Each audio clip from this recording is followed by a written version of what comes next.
ನಮಸ್ಕಾರ. HTV ಕನ್ನಡ ವಾರ್ತೆಗಳಿಗೆ ಸ್ವಾಗತ. ನಾನು ಅನುಪಮಾ ನೀಲೇಶ್, ಹಾಸನ. ವಿಪಕ್ಷಗಳ ಪ್ರತಿಭಟನೆ ಹಾಗೂ ಬಿಡದಿ ಟೌನ್ಶಿಪ್ ವಿಚಾರವಾಗಿ ಮುಖ್ಯಮಂತ್ರಿ ಡಿಕೆ ಶಿವಕುಮಾರ್ ಮಾಧ್ಯಮಗಳಿಗೆ ಪ್ರತಿಕ್ರಿಯೆ ನೀಡಿದ್ದಾರೆ. ಬಿಜೆಪಿ ಹಾಗೂ ಜೆಡಿಎಸ್ ತಮ್ಮ ಅಸ್ತಿತ್ವ ಉಳಿಸಿಕೊಳ್ಳಲು ನಾಟಕವಾಡುತ್ತಿವೆ. ಬಿ ನಾಗೇಂದ್ರ ಅವರ ವಿರುದ್ಧ ಯಾವುದೇ ರೀತಿಯ ನೇರ ಸಾಕ್ಷ್ಯಾಧಾರಗಳಿಲ್ಲ ಎಂದು ಸಮರ್ಥಿಸಿಕೊಂಡಿದ್ದಾರೆ. ಇನ್ನು ಬಿಡದಿ ಟೌನ್ಶಿಪ್ ಯೋಜನೆಯ ಬಗ್ಗೆ ಎಚ್.ಡಿ. ಕುಮಾರಸ್ವಾಮಿ ಅವರ ಆರೋಪಗಳಿಗೆ ತಿರುಗೇಟು ನೀಡಿದ ಡಿಕೆ ಶಿವಕುಮಾರ್ ಅವರು, ಯಾವುದೇ ರೈತರಿಗೆ ಅನ್ಯಾಯವಾಗುವುದಿಲ್ಲ, ಸದನದಲ್ಲಿ ಈ ವಿಷಯದ ಬಗ್ಗೆ ಮುಕ್ತ ಚರ್ಚೆಗೆ ಸಿದ್ಧ ಎಂದು ಸವಾಲೆಸೆದಿದ್ದಾರೆ. ಸಭೆಯಲ್ಲಿ ಬಿಜೆಪಿಯವರು ತನ್ನ ಅಸ್ತಿತ್ವವನ್ನು ಕಳ್ಕೊಳ್ತಾ ಇದ್ದೀವಿ ಅಂಥೇಳಿ ಬಿಜೆಪಿಯವರು ಜೆಡಿಎಸ್ ಅವ್ರಿಗೆ ಎಲ್ಲ ಸತ್ಯ ಗೊತ್ತಿದ್ರು ಕೂಡ ಇದೊಂದು ದೊಡ್ಡ ಡ್ರಾಮಾ ಮಾಡ್ತಾಯಿದ್ದಾರೆ. ಅವ್ರಿಗೆ ನಾವು ಹೇಳಿದ್ದೀವಿ, ನಿನ್ನೆನೂ ಹೇಳ್ದೋ, ನೀವು ಒಂದು ನೋಟಿಸ್ ಕೊಡಿ, ನಾಗೇಂದ್ರನ ಯಾಕೆ ತೆಗಿಬೇಕು, ನೀವು ಕನ್ವಿನ್ಸ್ ಮಾಡಿ, ನಮಗೆ ನಾವು ಉತ್ತರ ಕೊಡ್ತೀವಿ ನಾಗೇಂದ್ರ ಯಾಕೆ ಬಂದ ಅಂತೇಳಿ. ಒಬ್ಬ ST ಸಮುದಾಯದ ಒಬ್ಬ ಮಂತ್ರಿಗೆ ಯಾವ ಆಧಾರನೂ ಇಲ್ಲ, ಅವನ್ನ ಇವತ್ತು ತೆಗಿಬೇಕು ಅಂತ ಹೊರಟಿದ್ದಾರೆ. ಈಗ ಎಷ್ಟು ಜನ ಕೇಂದ್ರದಲ್ಲಿ ವಿವಿಧ ರಾಜ್ಯದಲ್ಲಿ ಕೇಸ್ ಇರೋರು ಮಂತ್ರಿ ಇಲ್ಲ. ಇವನ ಮೇಲೆ ನಾವೆಲ್ಲ ಪರಿಶೀಲನೆ ಮಾಡಿದ್ದೀವಿ. ಇಡಿ ಇವರು ಏನು ಸಲ್ಲಿಸಿದ್ದಾರೆ ಅಲ್ಲೂ ಕೂಡ ನೇರವಾಗಿ ಇವನ ಪಾತ್ರ ಏನು ಇದೆ ಅಂತ ಅಂದ್ಬಿಟ್ಟು ಎಲ್ಲೂ ಕೂಡ ಇಲ್ಲ. ಸೊ ನಮ್ಮ ಇನ್ವೆಸ್ಟಿಗೇಷನ್ ಆಗಿದೆ. ಈಗಾಗಲೇ ಹೆಚ್ಚು ಕಮ್ಮಿ 84 ಕೋಟಿಲಿ 79 ಕೋಟಿಯಷ್ಟು ಈಗಾಗಲೇ ರಿಕವರಿ ಮಾಡಿದ್ದಾರೆ. ಇವ್ರ ಹತ್ರ ನಾಗೇಂದ್ರ ಹತ್ರ ಏನು ರಿಕವರಿ ಮಾಡಿಲ್ಲ. ಇವ್ರು ಎಲ್ಲೂ ಇನ್ವಾಲ್ವ್ಮೆಂಟು ಇಲ್ಲ. ಸೊ ನಾವೆಲ್ಲ ನೋಡಿ 2 ವರ್ಷ ಅದನ್ನು ರಾಜೀನಾಮೆ ಕೊಟ್ಟು 2 ವರ್ಷ ಆಯಿತು. ಆತನಿಗೆ, ಒಬ್ಬ ದಲಿತನಿಗೆ, ನಾಯಕನಿಗೆ ಅನ್ಯಾಯ ಆಗಿದೆ ಅಂತೇಳಿ ನಾವು ಮತ್ತೆ ಅವನಿಗೆ ಅವಕಾಶವನ್ನು ನಾವು ಮಾಡಿಕೊಟ್ಟಿದ್ದೀವಿ. ಇವರು ಬೇಕಾದವರು ಅವನ ಬಗ್ಗೆ ಆರೋಪ ಇತ್ತು ಅಂದರೆ ನೋಟಿಸ್ ಕೊಟ್ಬಿಟ್ಟು ಚರ್ಚೆ ಮಾಡಲಿ. ಬಾವಿಗೂ ಹೋಗ್ತಾ ಇಲ್ಲ, ಎಲ್ಲ ಕೂತ್ಕೊಂಡು ಗಲಾಟೆ ಮಾಡ್ತಾಯಿದ್ದಾರೆ. ಕೇಳಿದ್ರೆ ನೀವು ಅಲ್ಲಿ ಡೆಲ್ಲಿಲಿ ಮಾಡಿದ್ರಿ, ಅವ್ರು ಮಾಡಿದ್ರಿ ಅಂಥೇಳಿ ಕೆಲವೊಬ್ಬರು ಮಾಡ್ತಾಯಿದ್ದಾರೆ. ಸೊ ನಾವು ಅದಕ್ಕೆ ನಮಗೆ ಆದಂಥ ನಾವು ತಾಳ್ಮೆಯಿಂದ ನಾವು ಇದನ್ನು ನೋಡ್ತಾ ಇದ್ದೀವಿ. ಸೊ ಇವ್ರದ್ದು ಏನೋ ಒಂದು ಅಸ್ತಿತ್ವ ಉಳಿಸ್ಕೊಳ್ಬೇಕು ಅಂತೇಳಿ ಈ ರೀತಿ ಅವರು ಪ್ರತಿಭಟನೆ ಮಾಡ್ತಾಯಿದ್ದಾರೆ, ಹೋರಾಟ ಮಾಡ್ತಾಯಿದ್ದಾರೆ. ಇಲ್ಲಿ ಅವ್ರು ಏನು ಬೇಕಾದ್ರೂ ಮಾಡಲಿ, ಬಟ್ ಅದು ಅವ್ರು ಮಾಡ್ತಾ ಇರೋದು ಅವ್ರಿಗೆ ಅದ್ರ ವೀಕ್ನೆಸ್ಸು ಗೊತ್ತಿದೆ. ಸೊ ವಾಪಸ್ ಹೆಂಗೆ ಅಂದ್ಬಿಟ್ಟು ನಮಗೆ ಮೇಲೆ ಡೆಲ್ಲಿಯಿಂದ ಬಂದುಬಿಟ್ಟಿದೆ, ನಮಗೆ ಮೇಲೆ ಹೇಳ್ಬಿಟ್ಟವ್ರೆ, ನಮಗೆ ನಡೆಯೋಕ್ಕೆ ಬಿಡಬೇಡಿ ಅಂತ ಹೇಳ್ಬಿಟ್ಟವ್ರೆ, ನಮ್ಮ ಪಾರ್ಲಿಮೆಂಟ್ ನಡೆಯೋಕ್ಕೆ ಬಿಡಲಿಲ್ಲ, ಅದಕ್ಕೆ ನೀವು ನಡೆಯೋಕ್ಕೆ ಬಿಡಬೇಡಿ ಅಂತ ಹೇಳಿದ್ದಾರೆ ಅಂತ ಮಾಡ್ತಾಯಿದ್ದಾರೆ. ಇಷ್ಟೇ. ಕುಮಾರಸ್ವಾಮಿ ಈಗ ಸವಾಲು ಕರೀತಾರಲ್ಲ, ನಾನು ಸವಾಲು ಕರೆದಾಗ ಯಾಕೆ ಮಾಡಲಿಲ್ಲ? ನಾನು ಹೇಳಿದೆ, ನಡೆಯೋಣ ಚರ್ಚೆ ಮಾಡೋಣ ಅಂತ ಕರೆದಿದ್ನಲ್ಲ, ನಾನು ಚರ್ಚೆ ಮಾಡೋಣ ನಡೆಯಪ್ಪ ಅಂತ ಕರೆದಿದ್ನಲ್ಲ, ಯಾಕೆ ಬರಲಿಲ್ಲ ಆಗ? ಈಗ ನಾನು ಈಗ ಅದೇನು ಸವಾಲು ಬೇಕು, ಎಲ್ಲರ ಕೈಲೂ ಸೈನ್ ಹಾಕಿಸಿ ಕೊಟ್ಟಿದ್ದಾರಲ್ಲ, ಅಸೆಂಬ್ಲಿಲಿ ಚರ್ಚೆ ಮಾಡಲಿ.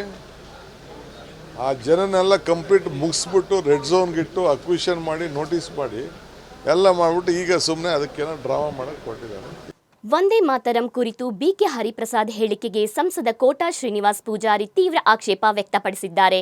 ಸ್ವತಂತ್ರ ಹೋರಾಟಗಾರರಿಗೆ ಸ್ಫೂರ್ತಿ ನೀಡಿದ ವಂದೇ ಮಾತರಂ ಅನ್ನು ಎಲ್ಲರೂ ಒಗ್ಗಟ್ಟಿನಿಂದ ಹಾಡಬೇಕು ಎಂದಿದ್ದಾರೆ. ಆರ್ಎಸ್ಎಸ್ ನಿಯಂತ್ರಣದ ಹೆಸರಿನಲ್ಲಿ ಹಿಂದೂಗಳ ಧಾರ್ಮಿಕ ಉತ್ಸವಗಳ ಮೇಲೂ ನಿಯಂತ್ರಣ ಹೇರುವ ಕಾಂಗ್ರೆಸ್ ಸರ್ಕಾರದ ಕ್ರಮವನ್ನು ವಿರೋಧಿಸುವುದಾಗಿ ಹೇಳಿದ್ದಾರೆ. SIR ಪ್ರಕ್ರಿಯೆ ಮೂಲಕ ಅನರ್ಹರು ಮತದಾರರ ಪಟ್ಟಿಗೆ ಸೇರುವುದನ್ನು ತಡೆಯಬೇಕು, ವಿದೇಶಿಗರಿಗೆ ಮತದಾನದ ಅವಕಾಶ ಕಲ್ಪಿಸುವುದು ಸರಿಯಲ್ಲ ಎಂದು ಕಾಂಗ್ರೆಸ್ ವಿರುದ್ಧ ಆರೋಪಿಸಿದ್ದಾರೆ.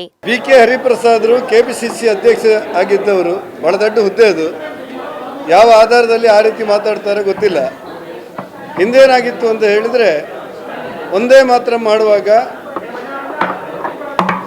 ದುರ್ಗಾ ಮಾತೆಯ ಉಲ್ಲೇಖ ಬರುತ್ತೆ ಅನ್ನುವ ಕಾರಣಕ್ಕೋಸ್ಕರ ನಾನು ಅದನ್ನು ಹಾಡೋದಿಲ್ಲ ಅಂತ ಹೇಳಿ ಮೊಹಮ್ಮದ್ ಜಿನ್ನ ವಿರೋಧಿಸಿದರು. ಮೊಹಮ್ಮದ್ ಜಿನ್ನ ಒಂದೇ ಮಾತ್ರನ್ನು ವಿರೋಧಿಸಿದ್ದು, ದುರ್ಗಾ ಮಾತೆ ಉಲ್ಲೇಖ ಬರುತ್ತೆ, ಅದು ಮೂರ್ತಿ ಪೂಜೆ ಆಗುತ್ತೆ, ಅದಕ್ಕೋಸ್ಕರ ನಾನು ಅದನ್ನು ವಿರೋಧ ಮಾಡ್ತೇನೆ ಅಂತೇಳಿ ಮೊಹಮ್ಮದ್ ಜಿನ್ನ ವಿರೋಧಿಸಿದರು.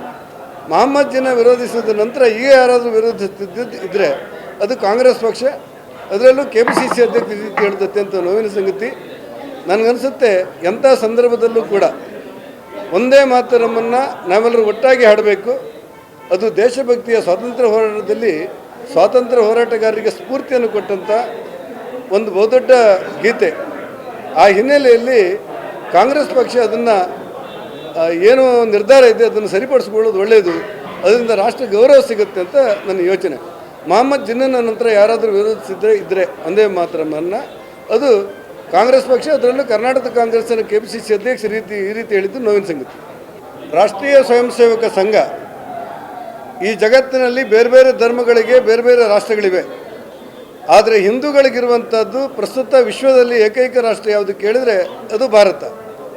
ಆ ಕಾರಣಕ್ಕೆ ಹಿಂದೂಗಳಿಗೆ ಅನ್ಯಾಯ ಮಾಡಬಾರ್ದು ಮತ್ತು ರಾಷ್ಟ್ರೀಯತೆಯನ್ನು ಎಲ್ಲರೂ ಒಟ್ಟಾಗಿ ಆಚರಿಸಬೇಕು. ನನಗಿಂತ, ನನ್ನ ಜಾತಿಗಿಂತ, ನನ್ನ ಧರ್ಮಕ್ಕಿಂತ ನನ್ನ ದೇಶ ದೊಡ್ಡದು ಅನ್ನುವಂಥ ಸಿದ್ಧಾಂತ ಇರಬೇಕು ಅಂತ ಹೇಳಿ ರಾಷ್ಟ್ರಭಕ್ತಿಯನ್ನು ಪ್ರಸರಿಸುವಂಥ ಒಂದು ದೊಡ್ಡ ಸಂಸ್ಥೆ ಜಗತ್ತಿನಲ್ಲಿ ಯಾವುದು ಕೇಳಿದರೆ ಅದು ರಾಷ್ಟ್ರೀಯ ಸ್ವಯಂ ಸೇವಕ ಸಂಘ. ಈಗ ಅದನ್ನು ನಿಯಂತ್ರಣ ಮಾಡಬೇಕು ಅಂತ ಏನು ಕಾಯ್ದೆನ ತರಲಿಕ್ಕೆ ಕರ್ನಾಟಕ ಕಾಂಗ್ರೆಸ್ ಹೊರಟಿದೆ. ಕರ್ನಾಟಕ ಕಾಂಗ್ರೆಸ್ ಅವರು ಕೇವಲ RSSನ್ನು ನಿಯಂತ್ರಣ ಮಾಡಬೇಕಂತ ಹೊರಟದ್ದಲ್ಲ. ಮುಂಬರುವಂಥ ದಿನಗಳಲ್ಲಿ ಬರೇ ಕರ್ನಾಟಕ ರಾಜ್ಯದಲ್ಲಿ ಸುಮಾರು 5 ಲಕ್ಷದ ಚೌತಿ ಮಾಡುವಂಥ, ಉತ್ಸವ ಮಾಡುವಂಥ ಸಂಸ್ಥೆಗಳಿವೆ ಕರ್ನಾಟಕ ರಾಜ್ಯದಲ್ಲಿ ಒಂದು ಅಂದಾಜಿನ ಪ್ರಕಾರ. ಅಂಥ ಸಂದರ್ಭದಲ್ಲಿ ಎಲ್ಲೆಲ್ಲಿ ಗಣೇಶನ ವಿಗ್ರಹಗಳು ಮೆರವಣಿಗೆ ಹೋಗ್ತದೆ, ಎಲ್ಲೆಲ್ಲಿ ಶಾರದೋತ್ಸವಗಳು ನಡೀತಾ ಇದೆ, ಆ ಎಲ್ಲ ಉತ್ಸವಗಳನ್ನು ನಿಯಂತ್ರಣ ಮಾಡಲಿಕ್ಕೆ, ಒಟ್ಟಾರೆ ಹಿಂದೂಗಳ ಹಬ್ಬದ ಆಚರಣೆಯನ್ನು ನಿಯಂತ್ರಣ ಮಾಡಲಿಕ್ಕೆ RSSನಲ್ಲಿ ಪರೋಕ್ಷವಾಗಿ ನಿಯಂತ್ರಣ ಮಾಡುವಂಥ ಒಂದು ಕಾಯ್ದೆಯನ್ನು ಇವತ್ತು ಇಂಟ್ರಡ್ಯೂಸ್ ಮಾಡಲಿಕ್ಕೆ ಪ್ರಯತ್ನ ಪಡ್ತಾ ಇದೆ. ಈ RSSನ ನಿಯಂತ್ರಣ ಮಾಡುವಂಥ ಹೆಸರು ಇಲ್ಲದೇ ಇದ್ದರೂ ಕೂಡ ಕಾಯ್ದೆಯಲ್ಲಿ ಅವರ ಮೂಲ ಉದ್ದೇಶ ಇರುವುದು ಅದೇ.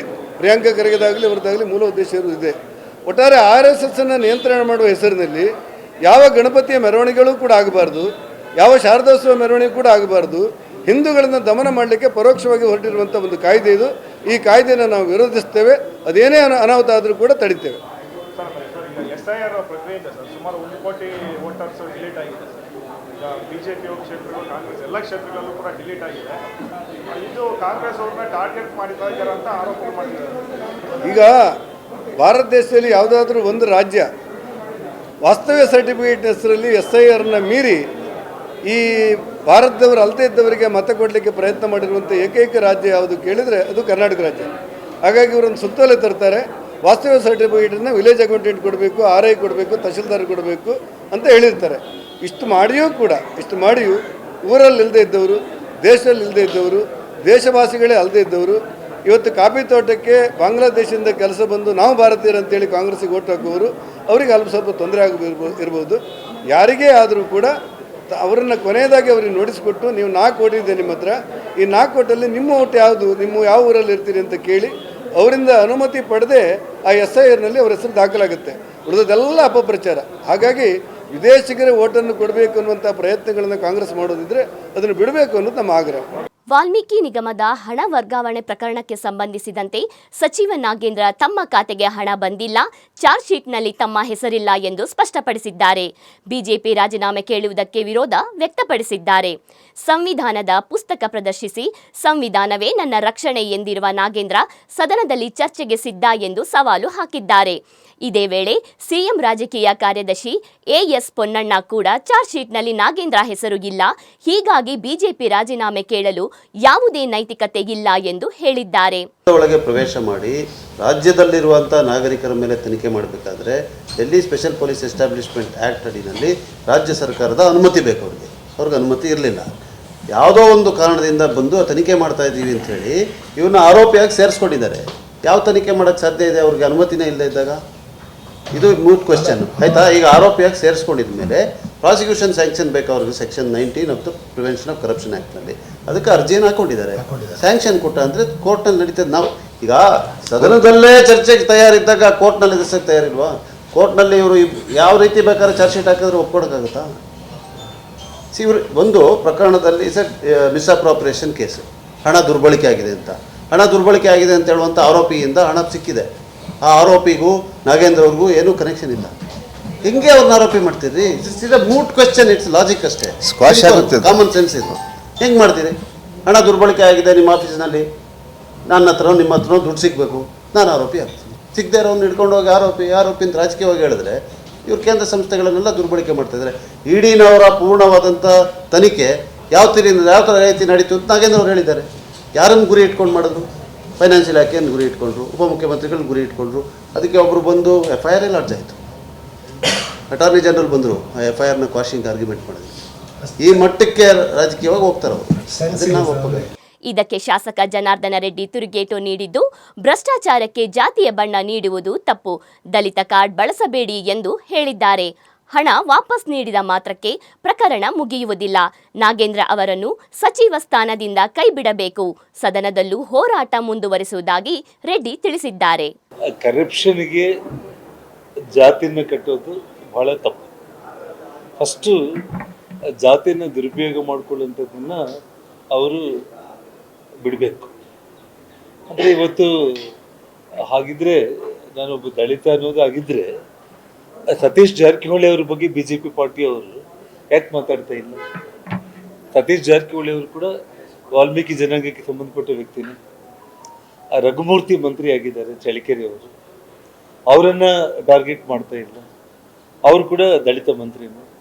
ಹಾಗಾಗಿ ನಾಗೇಂದ್ರ ಅವರು ಇವತ್ತು ಜನಾರ್ದನ್ ರೆಡ್ಡಿ ಅವರಿಗೆ ದಲಿತ ಮಂತ್ರಿ ಆಗಿದ್ದಕ್ಕೆ ಹೊಟ್ಟೆ ಕಿಚ್ಚು, ಅಥವಾ BJP ಪಕ್ಷದವರಿಗೆ ದಲಿತ ಮಂತ್ರಿ ಆಗಿರೋದಕ್ಕೆ ಹೊಟ್ಟೆ ಕಿಚ್ಚು ಅನ್ನೋದನ್ನು ಫಸ್ಟು ಅವ್ರು ಬಿಡಬೇಕು.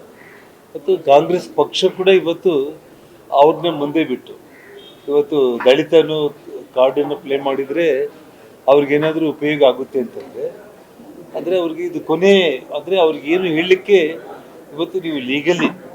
ಮತ್ತು ಇನ್ನೊಂದು ವಿಷಯ, ನಾನು ಪ್ರೆಸ್ ಮೀಟ್ ಟೋಟಲ್ ಡೀಟೇಲ್ಡಾಗಿ ನೋಡಿದರೆ ಇನ್ನೂ ಕರೆಕ್ಟಾಗಿ ಹೇಳ್ಬೋದಾಗಿತ್ತು.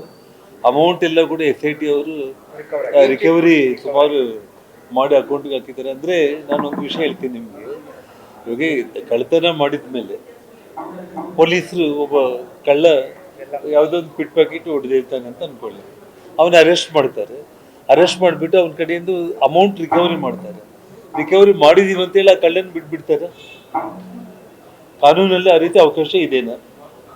ಅಂದರೆ SIT ಅಧಿಕಾರಿಗಳನ್ನು ಭಾಳ ದೊಡ್ಡ ಪ್ರಮಾಣದಲ್ಲಿ ಮೆಚ್ಚಿಕೊಂಡು ಅಮೌಂಟ್ ಎಲ್ಲ ರಿಕವರಿ ಮಾಡಿದ್ದಾರೆ. 800 ಅಕೌಂಟ್ಗಳಿಂದ ಅಮೌಂಟನ್ನು SIT ಅಧಿಕಾರಿಗಳು ರಿಕವರಿ ಮಾಡಿದ್ದಾರೆ. ಭಾಳ ಶ್ಲಾಘನೀಯ ಅಂತೇಳಿ ನಾಗೇಂದ್ರ ಅವರು ಹೇಳ್ತಾ ಇದ್ರು. ಅದಕ್ಕೆ ಅವ್ರ ಜೊತೆಯಲ್ಲಿ ತುಂಬ ಮೇಧಾವಿಗಳು ನಮ್ಮ ಕರ್ನಾಟಕ ರಾಜ್ಯದ ಲೀಗಲಲ್ಲಿ ನಂಬರ್ 1 ಪೊನ್ನಣ್ಣ ಅವರು ಕೂಡ ಅಲ್ಲೇ ಕೂತಿದ್ದಾರೆ. ನನಗೆ ಆಶ್ಚರ್ಯ ಆಗ್ತಾ ಇದೆ. ಅಂದರೆ 800 ಅಕೌಂಟ್ಗಳಿಗೆ ಹೆಂಗೋಯ್ತು, ಯಾಕೆ ಹೋಗ್ಬೇಕಾಯ್ತು? ಮತ್ತು ಇಡೀ ಚಾರ್ಜ್ ಶೀಟಲ್ಲಿ ತುಂಬ ಕ್ಲಿಯರಾಗಿ ಬಳ್ಳಾರಿ ಪಾರ್ಲಿಮೆಂಟ್ ಚುನಾವಣೆಗೆ ಆ ಹಣ ಯಾವ ರೀತಿ ದುರುಪಯೋಗ ಆಗಿದೆ, ಮತ್ತು ಬಳ್ಳಾರಿ ಭರತ್ ರೆಡ್ಡಿಗೆ ಇಷ್ಟು ಅಮೌಂಟ್ ಆಯಿತು, ಗಣೇಶ್ ಅವ್ರ ಹೆಸರುಗಳು ಬರ್ತಿದ್ದಾರೆ, ಅವ್ರ ಹೆಸರಲ್ಲಿ ಅವ್ರಿಗೆ ಎಷ್ಟೆಷ್ಟು ಅಮೌಂಟ್ ಕೊಟ್ಟಿದ್ದೀವಿ ಅಂತೇಳಿ ಇಡೀ ಚಾರ್ಜ್ ಶೀಟಲ್ಲಿ ಇಡೀ ಪಾರ್ಲಿಮೆಂಟ್ ವ್ಯಾಪ್ತಿಗೆ ಬರೋ 10 ವಿಧಾನಸಭಾ ಕ್ಷೇತ್ರಗಳ ಶಾಸಕರುಗಳಿಗೆ MP ಎಲೆಕ್ಷನ್ಗೆ ಸಂಬಂಧ ಎಷ್ಟೆಷ್ಟು ಹಣ ಕೊಟ್ಟಿದ್ದಾರೆ ಅನ್ನೋದು ಡೀಟೇಲ್ಸ್ ಇದೆ. ಸೊ ಹಾಗಾಗಿ ಇದೆಲ್ಲವೂ ಕೂಡ ಅವ್ರು ಏನು ಮಾತಾಡ್ತಿದ್ದಾರೆ ಕರೆಕ್ಟ್ ಅಲ್ಲ. ಇವತ್ತು ಭಾರತೀಯ ಜನತಾ ಪಕ್ಷದ ನಿಲುವು ಒಂದೇ ಏನಂದರೆ, ನಾಗೇಂದ್ರನ ಕೈಬಿಟ್ಟು ನೀವು ಇನ್ನೂ ದಲಿತ ಮಂತ್ರಿಗಳು ಯಾರನ್ನ ಬೇಕಾದರೆ ನೀವು ಮಾಡಿಕೊಳ್ಳಿ. ಅದಕ್ಕೆ ಭಾರತೀಯ ಜನತಾ ಪಕ್ಷಕ್ಕೆ ಯಾವ ರೀತಿ ಇದಿಲ್ಲ. ಜನಾರ್ದನ್ ರೆಡ್ಡಿಗೆ ನಾಗೇಂದ್ರ ಮೇಲೆ ಇನ್ನೊಬ್ಬರ ಮೇಲೆ ವೈಯಕ್ತಿಕ ದ್ವೇಷ ಅನ್ನೋದಿಲ್ಲ. ಯಾಕೆಂದರೆ ನನ್ನ ಕೈಯಲ್ಲೇ ಬೆಳೆದಿರುವಂಥವ್ರು, ನನ್ನ ಕೈಯಲ್ಲೇ ಮೊದಲು BJP ಶಾಸಕನಾಗಿ ಗೆದ್ದಿರುವಂಥವ್ರು.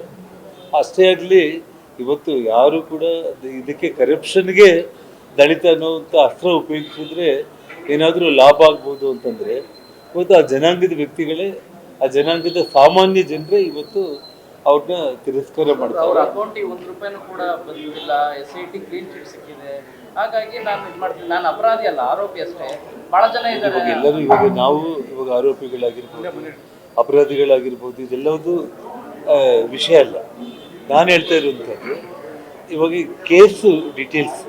ಇವಾಗ ಸನ್ಮಾನ್ಯ ಮುಖ್ಯಮಂತ್ರಿಗಳು DK ಶಿವಕುಮಾರ್ ಹೇಳ್ತಾ ಇದ್ರು, ನನ್ನ ಮೇಲೆ ಕೇಸ್ ಇಲ್ಲನ, ಕುಮಾರಸ್ವಾಮಿ ಅವ್ರ ಮೇಲೆ ಕೇಸ್ ಇಲ್ಲನ, BJP ಅವ್ರ ಮೇಲೆ ಎಷ್ಟು ಮೇಲೆ ಕೇಸ್ ಇಲ್ಲ ಅಂತಂದರೆ ನನ್ನ ಮೇಲೇನೂ ಕೇಸ್ಗಳಿದೆ, ಅದು ವಿಷಯ ಬೇರೆ. ಈ ಕೇಸ್ ನೇರವಾಗಿ ಸರ್ಕಾರದ ಖಜಾನೆಗೆ ಕೈ ಹಾಕಿ ಹಣ ತಗೊಂಡಿರುವಂಥದ್ದು, ಮತ್ತು ಯಾವುದು ಸರ್ಕಾರಕ್ಕೆ ಸಂಬಂಧ ಇಲ್ಲದೇ ಇರುವಂಥ 100, 800, 1000 ಅಕೌಂಟ್ಗಳಿಗೆ ಹಣ ಹೋಗಿರುವಂಥದ್ದು. ಸೊ ಯಾಕೆ ಆ ಹಣ ಹೋಗ್ಬೇಕಾಗಿರೋದು ಯಾರಿಗೆ? ಒಬ್ಬ ವಾಲ್ಮೀಕಿ ಯುವಕನಿಗೆ ಕಾರ್ ತಗೊಳ್ತಾನೆ, ಲೋನ್ ಕೊಡಬೇಕು. ಅವನಿಗೇನಾದರೂ ಎಜುಕೇಷನ್ಗೆ ಸ್ಕಾಲರ್ಶಿಪ್ ಕೊಡಬೇಕು. ಭೂಮಿ ಇಲ್ದಿರುವಂಥ ವಾಲ್ಮೀಕಿ ಜನಾಂಗದ ಬಡ ರೈತರಿಗೆ 2 ಎಕರೆ ಜಮೀನು ತಗೊಳ್ಳೋದಕ್ಕೆ ಹಣ ಕೊಡಬೇಕು. ಒಂದು ಟ್ಯಾಕ್ಸಿ ಮಾಡ್ಕೊಂತಾರೆ, ಅದಕ್ಕೆ ಹಣ ಕೊಡಬೇಕು. ಅವ್ರಿಗೆ ಹೋಗಿದ್ರೆ ನಾವು ಸಂತೋಷ ಪಡ್ತಾ ಇದ್ದೀವಿ. ಆದರೆ ಇವತ್ತು ಹಣ ಹೋಗಿರೋದು ಯಾರ ಅಕೌಂಟ್ಗಳಿಗೆ? ಯಾವ ಗೋವಾಗೆ ಹೋಗಿದೆ, ಆಂಧ್ರಾಗೆ ಹೋಗಿದೆ, ಬಳ್ಳಾರಿಗೆ ಬಂದಿದೆ, ಗೋವಾಗೆ ಹೋಗಿದೆ. ಸೊ ಇದು ನಾನು ಮೊದಲಿಂದ ಹೇಳ್ತಾ ಇರೋದು, ನಾಗೇಂದ್ರ ಹೆಸರಿಗೆ ಮಾತ್ರ, ನಾಗೇಂದ್ರ ಮುಖವಾಡ ಇಟ್ಟು ಎಂಟೈರ್ ಹಣವನ್ನು ಕಾಂಗ್ರೆಸ್ ಪಕ್ಷ ನೇರವಾಗಿ ತಗೊಂಡಿರುವಂಥದ್ದು. ಹೈಕಮಾಂಡ್ ಇವತ್ತು ಇದರಲ್ಲಿ ಎರಡನೇ ಮಾತೇ ಇಲ್ಲ. ಎಲೆಕ್ಷನ್ಗೆ ಬಳಸಿರೋದು ಸಾಕ್ಷಿ ಸಮೇತ ಸಿಕ್ಕಿದೆಯಲ್ಲ. ನಾಗೇಂದ್ರ ಮುಖಕ್ಕೆ ಬೆಣ್ಣೆ ಹಚ್ಚಿ, ಮುಖದ ಮೇಲೆ ಅವ್ರೇನು ಬೆಣ್ಣೆ ತಿಂದಿಲ್ಲ, ಹಚ್ಚಿ ಟೋಟಲ್ ತಿಂದಿರೋದು ಕಾಂಗ್ರೆಸ್ ಪಕ್ಷ. ಪೊಲೀಸ್ ಅಥವಾ ಮ್ಯಾಜಿಸ್ಟ್ರೇಟ್ ತನಿಖೆಯಿಂದ ದಾಳಿಯ ಹಿಂದಿರುವವರು ಯಾರೆಂಬುದು ಬಹಿರಂಗವಾಗಲಿದೆ ಎಂದು ಸಚಿವ ರಾಮಲಿಂಗಾರೆಡ್ಡಿ ತಿಳಿಸಿದ್ದಾರೆ. 15ನೇ ತಾರೀಕು ಇನ್ಸಿಡೆಂಟ್ ಆದಮೇಲೆ ಈ ಬೇಟೆಗಾರರನ್ನು ತಡೆಯೋದಕ್ಕೆ ಈ ಅರಣ್ಯ ಪ್ರದೇಶದಲ್ಲಿ, ಬಾರ್ಡರ್ಸಲ್ಲಿ, ನಮ್ಮ ಕರ್ನಾಟಕ ರಾಜ್ಯದಲ್ಲಿ ಎಲ್ಲ ಕಡೆ ಕೂಡ ಕ್ಯಾಂಪ್ಸ್ ಇರುತ್ತೆ. ಅಲ್ಲಿ ಚಿಕ್ಕದಾಗಿ ಬಿಲ್ಡಿಂಗ್ಸ್ ಎಲ್ಲ ಕೂಡ ಕಟ್ಟಿರ್ತಾರೆ. ಆ ದಿನ ರಾತ್ರಿ ಸುಮಾರು 8 ಕಡೆ ಅದನ್ನು ಹಾನಿ ಮಾಡಿದ್ದಾರೆ. ಅದು ಜಿಲಿಟಿನ್ನು ಅದೆಲ್ಲ ಉಪಯೋಗಿಸಿದ್ದಾರೆ ಅಂತೇಳಿ ನಮ್ಮ ಅಧಿಕಾರಿಗಳು ಹೇಳಿದ್ರು. ಈಗ ತನಿಖೆ ನಡೀತಾ ಇದೆ.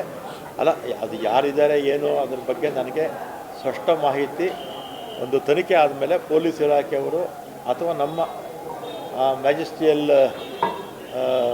ತನಿಖೆ ಆಗ್ತಾಯಿದೆಯಲ್ಲ, ಮ್ಯಾಜಿಸ್ಟ್ರೇಟ್ ವತಿಯಿಂದ ತನಿಖೆ ಆಗ್ತಾಯಿದೆ. ತನಿಖೆ ವರದಿ ಬಂದ ಮೇಲೆ ನಾನು ಮಾತಾಡ್ತೀನಿ. ಆಗಿದೆ ಹಾನಿ ಆಗಿದೆ, 100% ಆಗಿದೆ. ಜಿಲೆಟಿನ್ನು ಉಪಯೋಗಿಸಿದ್ದಾರೆ ಅಂತ ಹೇಳ್ತಾರೆ. ಬಿಲ್ಡಿಂಗ್ಗಳೆಲ್ಲ ಹಾನಿ ಮಾಡಿದ್ದಾರೆ. ಒಂದು ಜೀಪು ಹಾನಿ ಮಾಡಿದ್ದಾರೆ. 4 ಟೂ ವೀಲರ್ ಹಾನಿ ಮಾಡಿದ್ದಾರೆ. ಈಗ ಕಂಪ್ಲೇಂಟ್ ಕೊಟ್ಟಿದ್ದೀವಿ. 15ನೇ ತಾರೀಕು ಆಯಿತು ಘಟನೆ. ಆಮೇಲೆ ಸ್ವಲ್ಪ ಗಲಾಟೆಗಳಾದಮೇಲೆ ಇವ್ರು ಹೋಗಿರಲಿಲ್ಲ. ನಿನ್ನೆ ಹೋಗಿ ಕೇಸು ರಿಜಿಸ್ಟ್ರೇಷನ್ ಮಾಡಿದ್ದಾರೆ. ಇದಾದಮೇಲೆ ತನಿಖೆ ಪ್ರಾರಂಭ ಆಗುತ್ತೆ. ಆಮೇಲೆ ಇದನ್ನು ಯಾರು ಮಾಡಿದ್ದಾರೆ, ಏನು ಎತ್ತ ಬ್ಯಾಕ್ಗ್ರೌಂಡು ಎಲ್ಲ ಕೂಡ ಆಮೇಲೆ